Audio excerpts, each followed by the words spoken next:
a vu ensemble les valvulopathies, c'est-à-dire les pathologies qui touchent les valves, que ce soit les valves mitrales, la valve et les sigmoïdes aortiques. On a vu ensemble également la pathologie des artères coronaires qui peut donner un syndrome coronarien aigu, que ce soit avec un sus-décalage du segment ST ou bien sans sus-décalage du segment ST. Et maintenant, j'aborde avec vous la pathologie vasculaire qui touche en fait la pathologie de l'aorte, proprement dite de l'aorte. Et l'aorte, en quelque sorte, elle peut entraîner avec elle des sigmoïdes aortiques parce que ça fait partie un peu de l'aorte. Donc, on a toute une structure de l'aorte. L'aorte, on a l'aorte, elle est depuis les sigmoïdes aortiques. Vous avez l'aorte, vous avez l'aorte ascendante, l'aorte horizontale et l'aorte descendante. Et l'aorte descendante, dans sa partie, il y a une partie thoracique, il y a une partie abdominale. Et donc, on va aujourd'hui traiter la pathologie de l'aorte. Et l'aorte, vous savez que c'est le vaisseau artériel principal du corps humain. C'est-à-dire, vous avez le ventricule gauche qui est là. Voici le ventricule gauche, voici l'oreillette, voici la mitrale, voici les piliers. Et là, vous avez les sigmoïdes et vous avez l'aorte. C'est là qui irrigue tout le corps. C'est le conduit principal. Vous avez les artères coronaires et puis vous avez les différentes artères qui vont aller vers les membres supérieurs, vers le cerveau, vers les viscères, vers le rein et vers les membres inférieurs. Sans l'aorte, on ne peut pas vivre. On ne peut pas vivre sans ventricule gauche et on ne peut pas vivre sans l'aorte. Ça, ce sont deux. On peut vivre avec agénésie de l'artère pulmonaire, mais on ne peut pas vivre avec une agénésie de l'aorte. On peut vivre avec une agénésie du ventricule droit, mais on ne peut pas vivre avec une agénésie du ventricule. Le ventricule gauche, c'est la vraie pompe qui va envoyer le sang vers la périphérie et assurer l'irrigation du corps humain et assure la vie de l'organisme. Alors, on va commencer par l'une des pathologies les plus fréquentes. C'est l'anévrisme. C'est quoi l'anévrisme? En fait, l'anévrisme, c'est quand vous avez une partie qui est dilatée par rapport à la partie adjacente. C'est-à-dire, au lieu d'avoir une aorte comme ça, vous avez une aorte.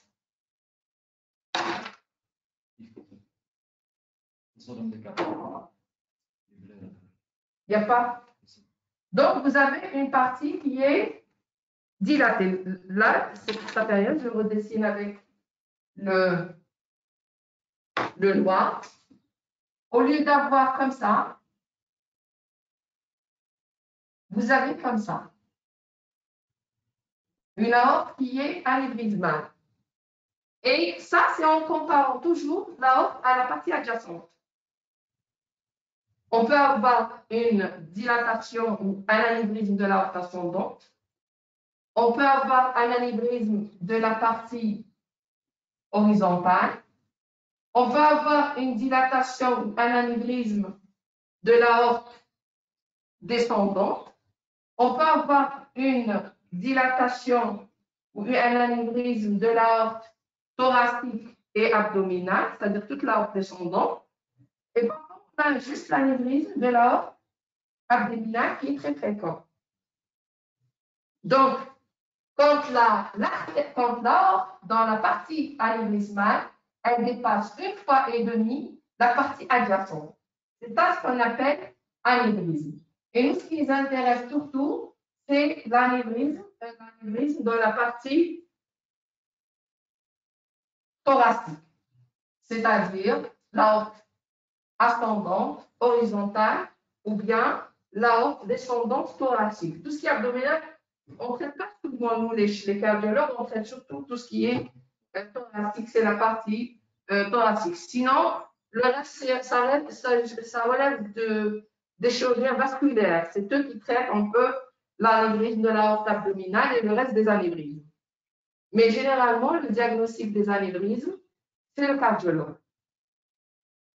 Il y a un anévrisme. C'est dû à quoi cet anévrisme? Le plus souvent, l'anévrisme est lié à la maladie athérosclérose. C'est l'athérosclérose qui fait qu'il y a une fragilité de la paroi. Avec le temps, cette paroi, elle devient fragile et la personne, avec le temps, quand il prend de l'âge, il a une rigidité artérielle. Donc, il commence à développer l'hypertension artérielle. Et quand il développe l'hypertension artérielle sur une aorte qui est déjà fragilisée par l'athérosclérose, eh bien, ça va entraîner une distension de cette aorte. Vous avez d'une part la paroi qui devient fragile, liée à l'athérosclérose au fur et à mesure, et d'autre part, il y a ce qu'on appelle la surcharge barométrique de l'hypertension artérielle. Et donc, le malade, qu'est-ce qu'il va faire? L'aorte, l'aorte qui est la paroi, donc la paroi déjà, elle commence à devenir fragile, à devenir fine. Eh bien, les coups de l'hypertension ou cette surcharge barométrique va faire de telle sorte qu'elle va devenir dilatée. Elle se dilate, elle se dilate, elle se dilate, jusqu'au point où elle va dépasser 1,5 fois la paroi, l'aorte adjacente, et donc par de la nuit. C'est très clair. Bien sûr, l'anévrisme, souvent, la partie ascendante, là, je vous ai donné un exemple de l'athérosclérose. Mais il n'y a pas que l'athérosclérose. Je répète les étiologies. Vous avez l'aorte ascendante, l'aorte horizontale et l'aorte descendante. L'aorte ascendante, c'est surtout, j'ai dit, les maladies amyloectasiantes, telles que la maladie de Marfan. Vous avez l'aorte horizontale, j'ai dit, c'est surtout les traumatismes de la circulation, qui ne se manifestent pas tout de suite, c'est après des années. Et là, après, vous avez l'aorte descendante. Cette aorte descendante, il y a la partie thoracique et la partie abdominale, bien entendu. Mais l'étiologie la plus fréquente, ça reste l'athérosclérose, comme pour le cas de syndrome coronarien aigu. Donc, maladie de Marfan ou les maladies amyloectasiantes ou fibro-amyloectasiantes, le traumatisme et l'athérosclérose. J'ai dit quand la partie initiale elle est touchée, automatiquement elle peut incriminer avec elle l'anneau aortique et donc le malade qui a un anévrisme de l'aorte ascendante, il peut faire facilement une insuffisance aortique et on a vu ça dans le cours que l'insuffisance aortique elle peut être associée à l'anévrisme de l'aorte. Donc vous avez la dilatation de l'anneau aortique peut donner une insuffisance aortique et vous avez donc automatiquement un anévrisme plus une insuffisance aortique. Alors, maintenant, on a donc les trois étiologies. Le malade, qu'est-ce qu'il sent? Parfois, c'est asymptomatique. On ne sent rien. Le malade, il ne sent rien. Parfois, il peut sentir une petite douleur thoracique ou une petite gêne thoracique. C'est lié à la compression de l'anévrisme des structures adjacentes.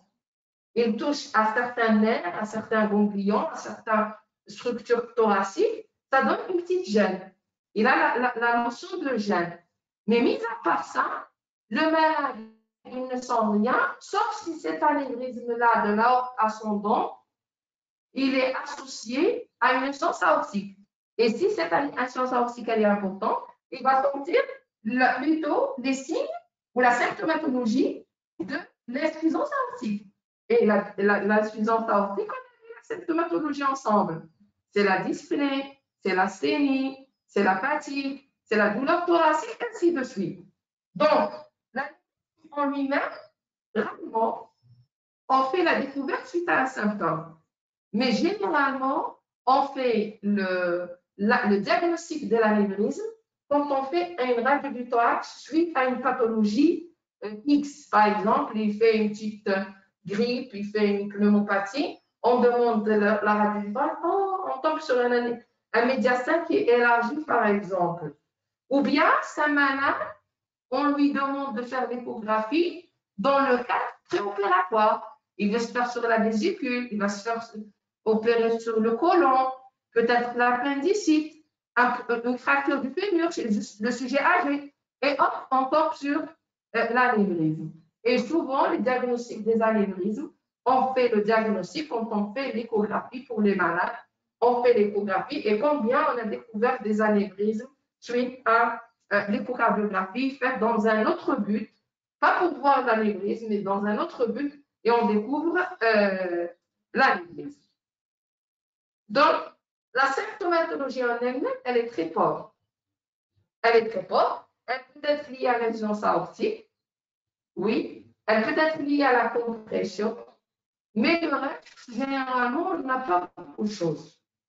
Électriquement, c'est la même chose. Si le malade est un hypertendu, on trouve les signes d'hypertrophie ventriculaire gauche, par exemple, électriquement.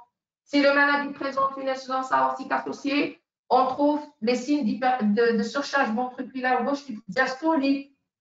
Tout dépend de la pathologie adjacente. Comme on peut trouver un électrocardiogramme de surface qui est complètement normal. Par contre, la radio du thorax, quand vous faites la radio du thorax, s'il s'agit de l'aorte ascendante, eh bien, vous allez trouver automatiquement un élargissement du médiastin. L'élargissement du médiastin, c'est un anévrisme de l'aorte ascendante jusqu'à preuve du contraire.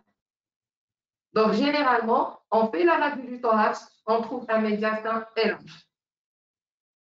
Maintenant, on trouve un médiastin élargi. Tout de suite, on demande, généralement, qu'est-ce qu'on fait? On demande l'échocardiographie. Et c'est cette échocardiographie qui va nous permettre de voir l'aorte. Premièrement, d'étudier le ventricule gauche. Est-ce qu'il y a une insuffisance aortique associée? Est-ce que le ventricule gauche il est dilaté? Il n'est pas dilaté? Est-ce qu'il y a d'autres pathologies associées? Mais surtout d'étudier la taille de l'aorte. Est-ce que la taille de l'aorte ascendante, elle est dilatée ou elle n'est pas dilatée? Quelles sont ses dimensions? Est-ce qu'il y a un anévrisme? Est-ce qu'il est thrombosé? Et est-ce que cet anévrisme-là, il n'est pas disséqué? Alors, les complications de l'anévrisme, c'est ça la partie la plus importante. L'anévrisme, il peut se compliquer d'un thrombus, il peut se compliquer d'une dissection, et le tableau dramatique, c'est la rupture. Et quand on a une rupture de l'aorte, c'est le décès du patient. Alors, généralement, nous, on n'arrive pas au stade de rupture. Si on arrive au stade de rupture, le malade est décédé. Par contre, généralement, ce qu'on fait comme diagnostic, c'est l'anévrisme et la dissection. La dissection, c'est le groupe prochain. Alors, nous, on voit généralement à l'échographie, on voit la partie ascendante, on peut même voir une partie de l'aorte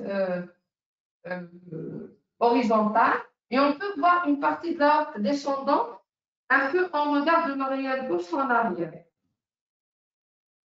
Et donc, l'aorte ascendante, c'est sûr qu'on la voit avec l'échographie. Et si on veut faire l'échotransosophagien pour voir s'il y a une dissection, c'est encore mieux. Maintenant, on a posé notre diagnostic. On veut renforcer notre diagnostic avec l'angioscanner ou bien l'IRM.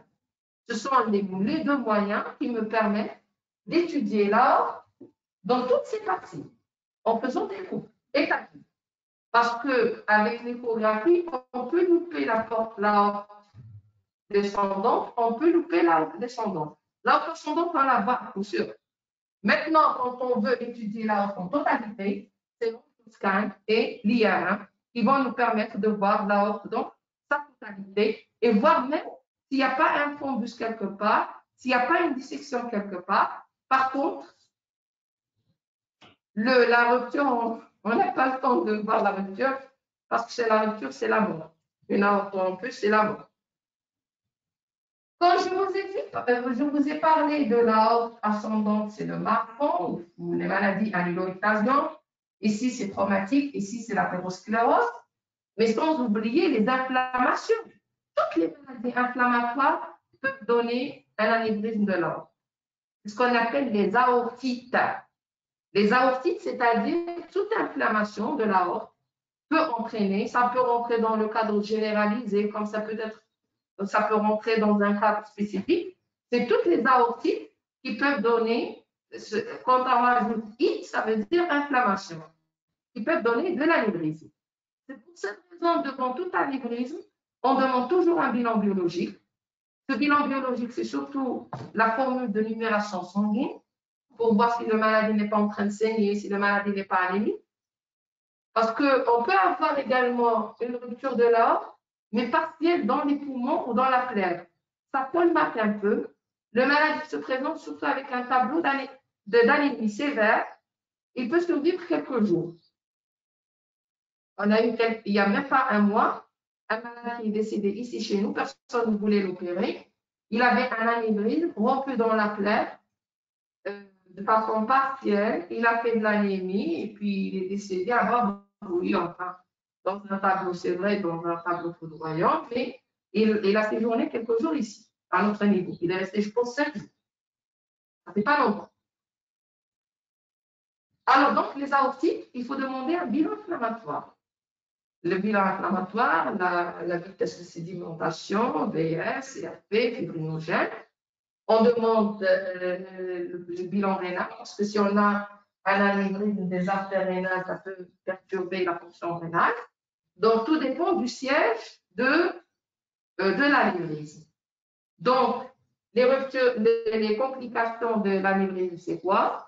C'est la dissection de l'anévrisme, la thrombose de l'anévrisme et le dramatique, c'est la rupture de l'anévrisme.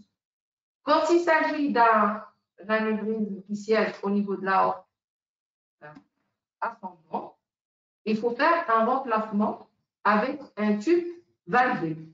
Mettre un tube ici, en dacron, et mettre des valves, généralement une prothèse, qui va remplacer l'aorte, les sigmoïdes aortiques, pour assurer si le malade il a une insuffisance aortique.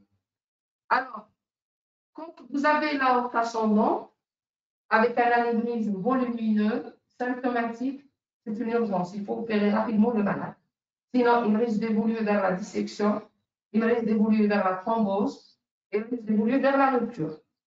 Maintenant, pour l'aorte généralement abdominale, la plupart, c'est généralement, ça c'est le type B, ça c'est le type A. Quand vous avez l'aorte ascendante, vous avez toutes les classifications dans le cours, hein, de 2 paquets.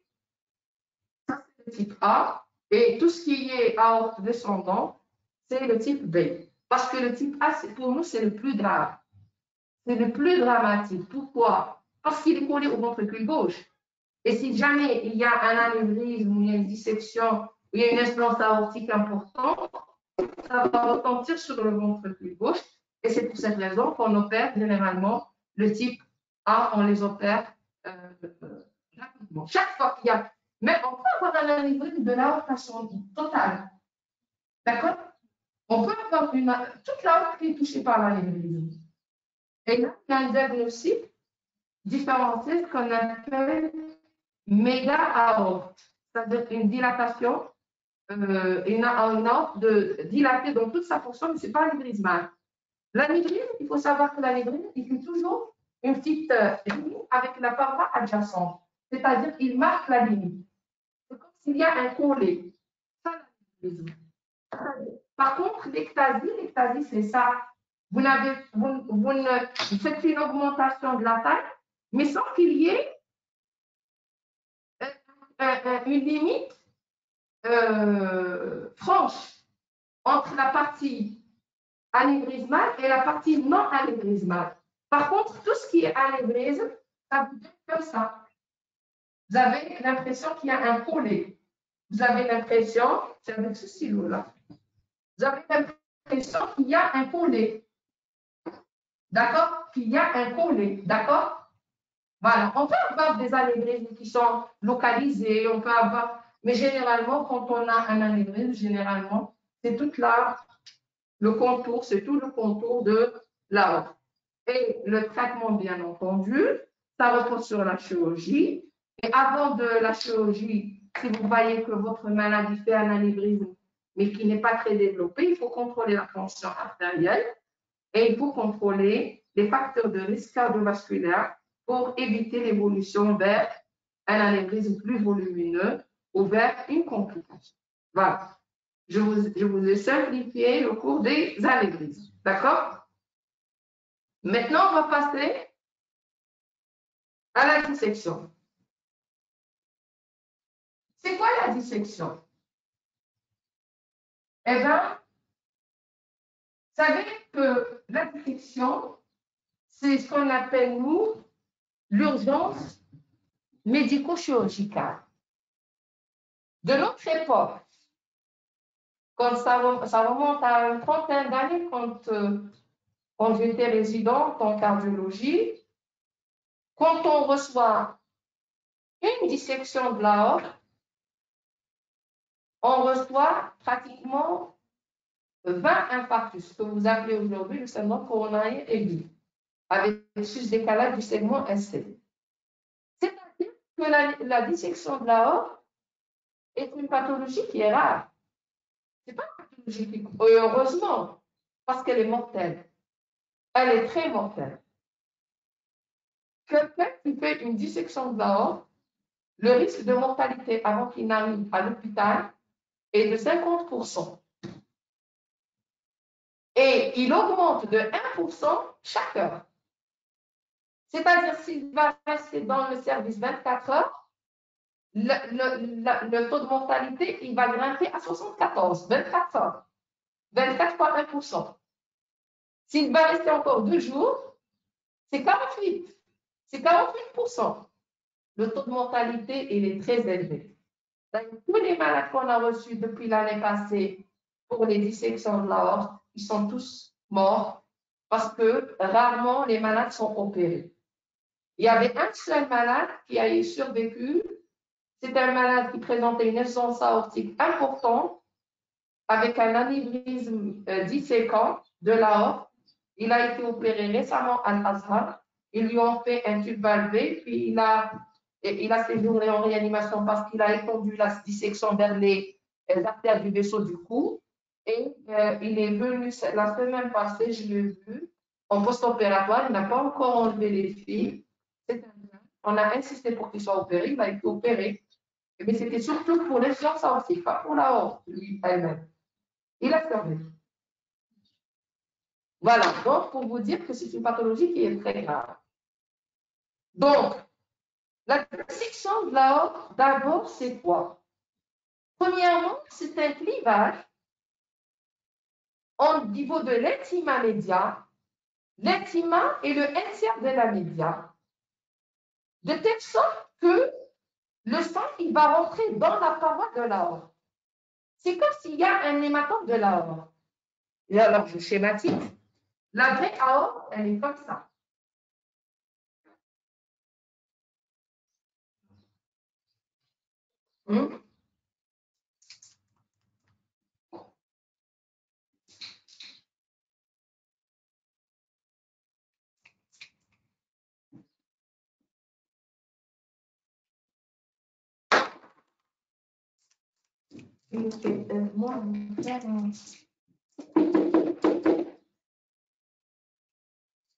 C'est bon?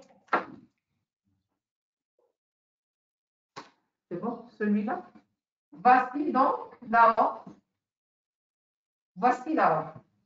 Quand il y a un coup hypertensif, c'est un malade.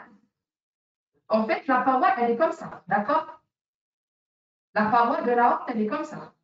Il y a l'intima, il y a la média, il y a l'adventice. Il y a 3 couches. Qu'est-ce qu'il va y avoir? Il va y avoir une rupture dans la paroi et le sang, il va rentrer dans la paroi entre l'intima et le 1/3 de la média et les 2/3 de la média plus l'adventice. Et il va rentrer dans la paroi. C'est comme s'il y a un hématome de la paroi. Mais le sang, il a une grande pression. Quand il va être éjecté par le ventricule gauche, il va encore faire avancer le clivage et il va faire avancer la dissection. Et le sang, il va partir dans la paroi pour constituer un hématome. Et ce clivage-là, ou le sang qui existe ici dans cet espace-là, et bien cet espace-là, ça s'appelle le faux chenal. Ça, c'est le faux chenal. Ça, c'est le vrai chenal. C'est normalement, le sang, il va partir ici. Mais dans la dissection, on trouve que le sang, il part dans le vrai chenal, mais il part également dans la paroi, ce qu'on appelle le faux chenal. Et la dissection, elle progresse. Le sang, il passe, la dissection, elle progresse. Le sang, il passe, la dissection, elle progresse. Et le malade, qu'est-ce qu'il va présenter? Il va vous présenter une douleur thoracique terrible, une douleur thoracique insupportable. C'est 20 fois plus que la douleur du syndrome coronarien aigu. Il vous dit, je sens une douleur déchirante. C'est une douleur déchirante qui, il vous dit, elle commence ici et elle tourne vers mon dos. Pourquoi? Parce qu'elle suit le trafic de l'aorte. C'est ce qu'on dit, nous, une douleur migratrice. Une douleur migratrice.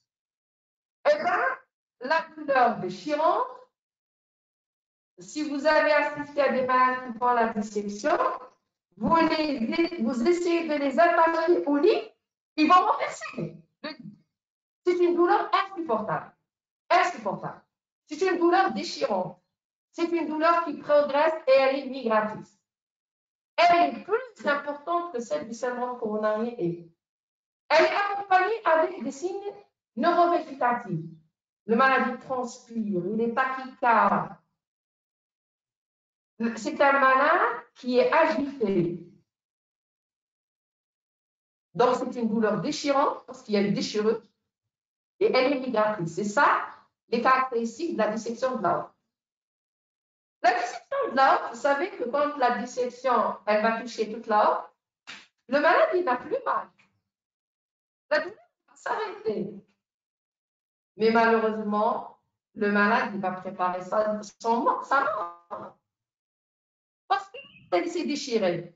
L'aorte, elle est clivée. L'aorte, elle est disséquée.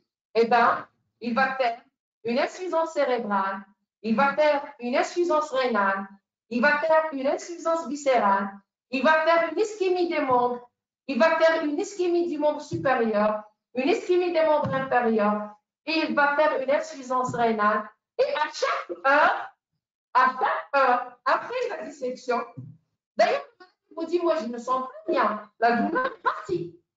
Mais vous voyez que c'est un malade qui va, premièrement, le fait qu'il y a une dissection. Il va y avoir une désaxation des sigmoïdes. C'est-à-dire qu'il y a une sigmoïde qui va augmenter et une qui va tomber. Ça va provoquer quoi? C'est une insuffisance aortique. L'insuffisance aortique, on a vu dans le tableau, dans le cours, une insuffisance aortique aiguë. Cette insuffisance aortique aiguë, elle va vous donner un malade dans un tableau d'insuffisance cardiaque aiguë, un œdème aigu du poumon. Cette dissection-là, elle va toucher les artères coronaires. Elle va toucher l'artère coronaire. Le malade, si vous faites l'électrocardiogramme, vous dites, ah, le malade fait un syndrome coronarien aigu. Et généralement, c'est la coronaire droite. Alors, en fait, ce n'est pas l'athérosclérose. Il n'a même pas besoin de thrombolyse. D'ailleurs, la thrombolyse, elle est contre-indiquée dans la dissection de l'aorte. Pourquoi? Parce qu'elle va fluidifier le sang qui se trouve dans le fosse chenal et la dissection, elle peut progresser. Par contre, dans l'athérosclérose, c'est autre chose. Si le malade fait un syndrome coronarien par dissection, vous n'avez pas besoin de thrombolyser. Parce que ce n'est pas l'athérome. Ce n'est pas la plaque d'athérome qui s'est rompue.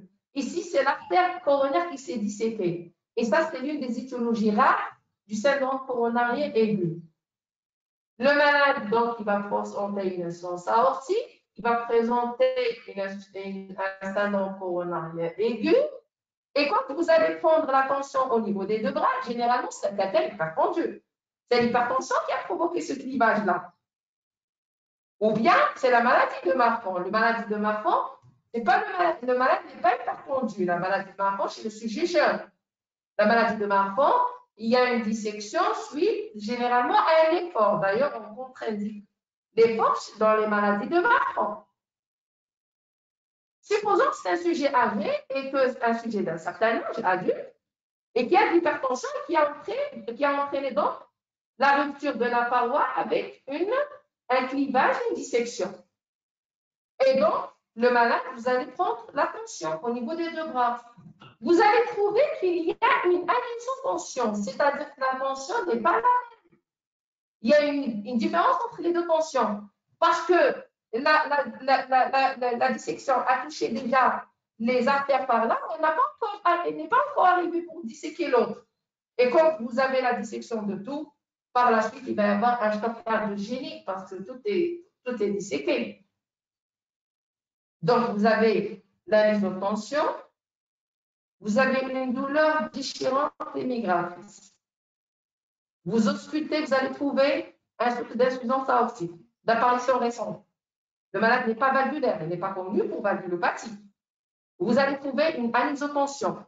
Vous allez faire l'électrocardiogramme, vous allez trouver des signes de syndrome coronarien aigu. Vous continuez votre exploration, vous faites la radio du thorax pour le malade, hop, vous tombez sur un médiastin qui est élargi. Ah, malheureusement, c'est une dissection. Vous faites tout de suite l'échocardiographie. Vous allez voir la dissection. Vous allez voir le voile intimal qui flotte dans l'aorte. Ça veut dire que l'aorte, elle est disséquée. L'aorte, elle est large. Et en plus, vous voyez le flap et vous voyez même une insuffisance aortique. Donc, réellement une dissection de l'aorte. Je ne dois pas thromboliser mon malade. Je ne dois pas donner les anticoagulants pour mon malade parce que ça risque d'aggraver encore. Parce que nous, on espère quoi? On espère que le sang qui est rentré dans le lymphochelat va se coaguler. Et une fois qu'il va se coaguler, la dissection va s'arrêter. Elle va se limiter. En espérant que le malade va survivre. Maintenant, si vous donnez les anticoagulants et vous donnez les thrombolytiques, c'est la catastrophe. C'est comme si vous dites à la dissection, allez-y, faites ce que tu veux. Alors, le malade, il doit être mis dans une salle d'observation. On mesure la tension artérielle et on fait baisser les chiffres tensionnels en utilisant tous les moyens par voie intraveineuse. Métroprussiate de sodium, on donne de l'anecardipine, on donne par seringue électrique, ce que vous appelez l'oxène, par seringue électrique, on donne tous les médicaments pour faire chuter les chiffres tensionnels. Parce qu'en faisant baisser les chiffres tensionnels, on peut maîtriser la dissection. On ne donne pas les thrombolytiques, sinon on va aggraver la dissection. On ne donne pas les anticoagulants, sinon on va aggraver la dissection. Et puis, on demande tout de suite un bilan d'urgence pour notre malade. Et le malade, vous allez voir qu'il va disséquer. Si la dissection est continue, vous allez demander maintenant le bilan rénal, il est normal. Après quelques heures, il va revenir perturbé. Il commence à installer les enseignements. Vous allez palper les pieds, vous allez trouver des pieds chauds. Quelques heures après, vous allez palper, vous allez voir que le malade commence à faire d'ischémie des membres inférieurs parce que la dissection a intéressé même les artères fémorales. Le malade, il n'avait plus mal au niveau de l'abdomen. Quelques heures, il vous dit, j'ai très mal au niveau de l'abdomen. Pourquoi? Parce qu'il est en train de faire de l'infarctus mésentérique par dissection des artères du viscère. Et le malade, il va disséquer artère après artère, artère après artère, artère après artère.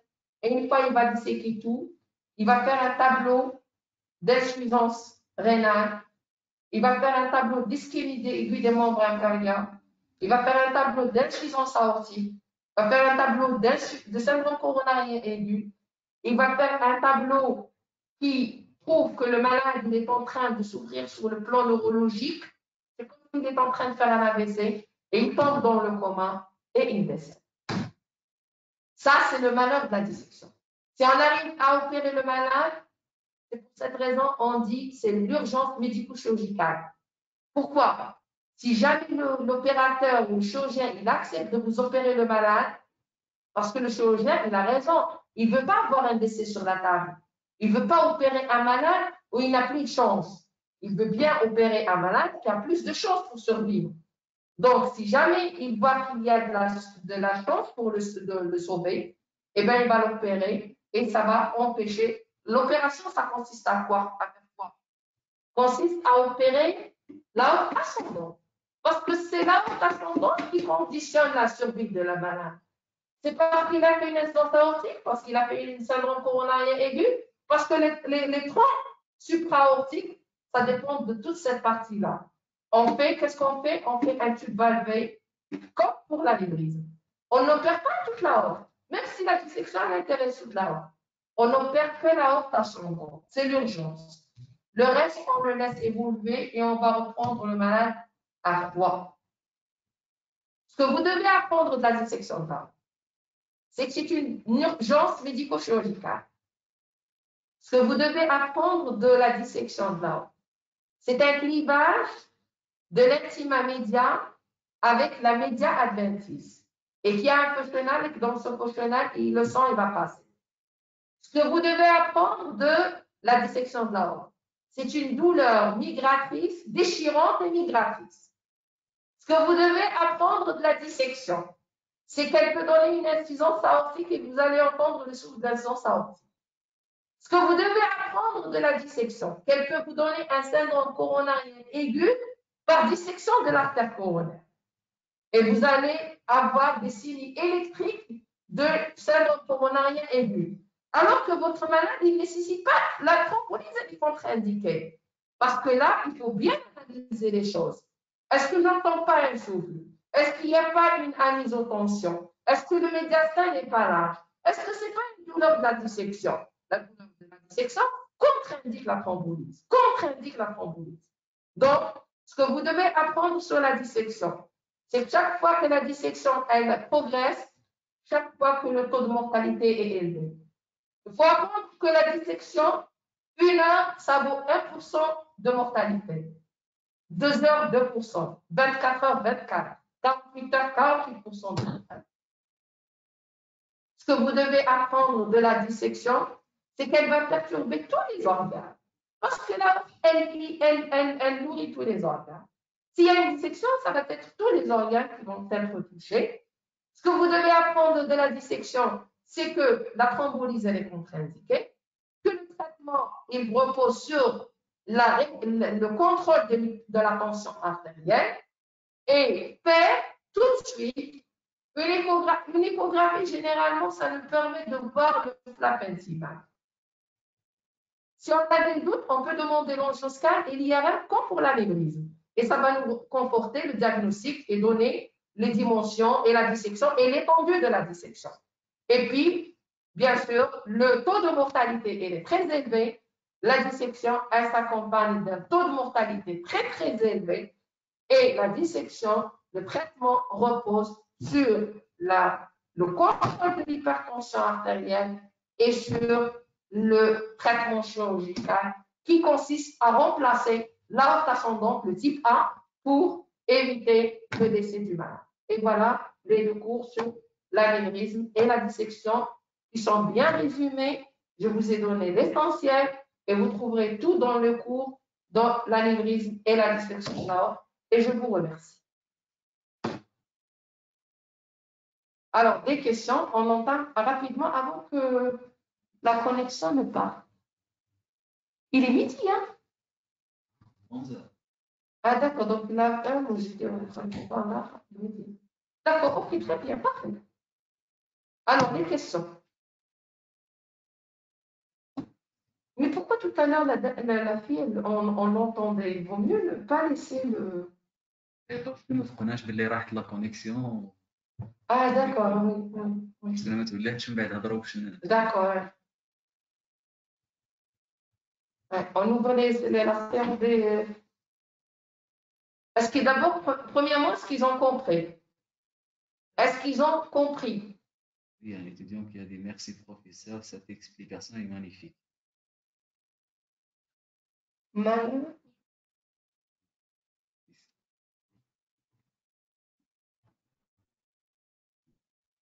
Oui, oui, oui, merci beaucoup. Oui, on a bien compris, merci. Oui, bien. Oui, on a bien compris, merci. J'ai vu type B. Elle posait pour la dissection de type B, on l'opère quand il y a une complication. Si jamais le malade il fait un type B on laisse passer à la chronicité, et s'il y a une complication, il faut tout de suite opérer le malade. Mais généralement, on opère à tête, c'est-à-dire à froid, pas dans le cadre de l'urgence. Oui, je l'ai vu, c'est bon.